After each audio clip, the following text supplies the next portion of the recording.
नमस्कार, one India Hindi में आपका स्वागत है। देश में पेट्रोल डीजल की आसमान छूती कीमतों से लोग परेशान हैं। लोग सरकार से कीमतें घटाने की अपील कर रहे हैं। इस बीच जनता को कुछ राहत देने के लिए अब तक 4 राज्य ईंधन पर टैक्स में कटौती कर चुके हैं। इसके बाद बाकी राज्यों और केंद्र सरकार पर भी इस बात का दबाव बढ़ता दिख रहा है कि पेट्रोल डीजल पर टैक्स में कटौती लाई जाए। राजस्थान की गहलोत सरकार ने पेट्रोल डीजल पर वैल्यू एडेड टैक्स यानी वैट में 2% की कटौती का ऐलान किया है। वहीं चुनावी माहौल के बीच पश्चिम बंगाल की ममता बनर्जी ने भी रविवार को पेट्रोल और डीजल पर वैट में प्रति लीटर 1 रुपए की कटौती कर जनता को राहत दी है। असम सरकार ने उस 5 रुपए के अतिरिक्त टैक्स को हटा दिया है जो पिछले साल कोविड संकट के बीच पेट्रोल और डीजल पर लगाया गया था। इस तरह मेघालय सरकार ने भी जनता को बड़ी राहत देते हुए पेट्रोल पर टैक्स में 7 रुपए 4 पैसे और डीजल पर 7 रुपए 1 पैसे प्रति लीटर तक की भारी कटौती की है। दूसरी तरफ केंद्र सरकार पहले ही पेट्रोल डीजल की बढ़ती कीमतों में कटौती से इंकार कर चुकी है।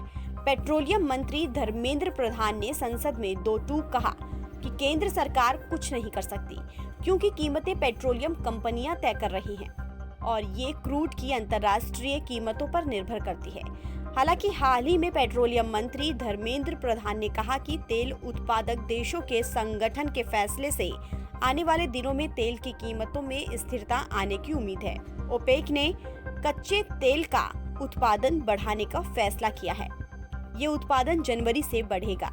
सरकार भले ही अंतर्राष्ट्रीय मार्केट में कच्चे तेल की महंगाई की दुहाई दे रही है, लेकिन हकीकत ये है कि पेट्रोल डीजल पर राज्य और केंद्र सरकार की ओर से वसूले जा रहे भारी भरकम टैक्स की वजह से भी ईंधन के दामों में आग लगी हुई है।